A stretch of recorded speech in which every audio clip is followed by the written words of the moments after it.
من او تاسې ډېر مشکلات د حجاب په باره کې لرو. افغانستان هېواد چې څونه قرباني ورکړې ده اقامه د معروفات او ازاله د منکرات هدف.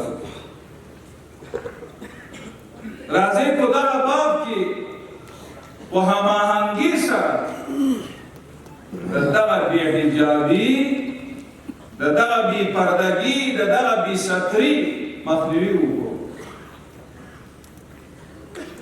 یدنین من جلابیبهن، از سر گرفته تا پای محجوب و مستور باشد.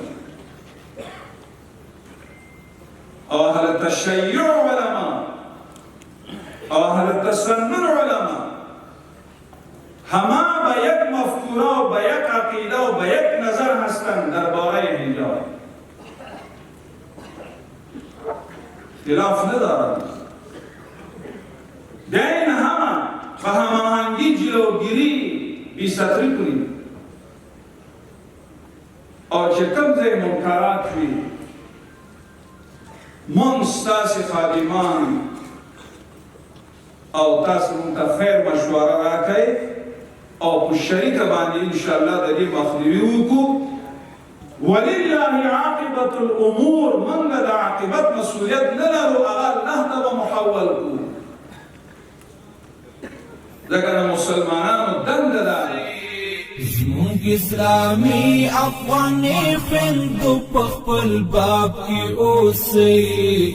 زمونږ اسلامي افغاني خویندو په خپل باب کې اوسئ. قیمت مول ور دی تریاقتو په حجاب کې اوسئ.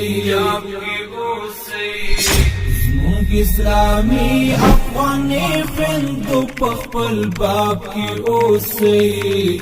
زمونږ اسلامي افغاني خویندو په خپل